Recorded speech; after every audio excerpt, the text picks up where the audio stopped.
تعرفوا واش تصلحوا ولا تتزوجوا؟ علاش كتزوجوا؟ قبل ما تزوجي كتطيري تصلحي راس صاحبها تعلقي في الجعل تزوجتي وتتوبي هازمتي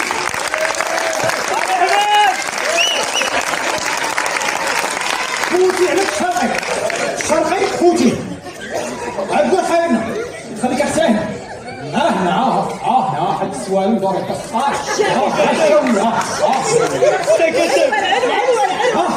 العلوان العيبه كاين ما يدار خليفه راه صدق فيها واش خليفه تنقص خليفه تنقص لا ايوا تراكس الشيخه هدى كل العيبات فرصه اخر فرصه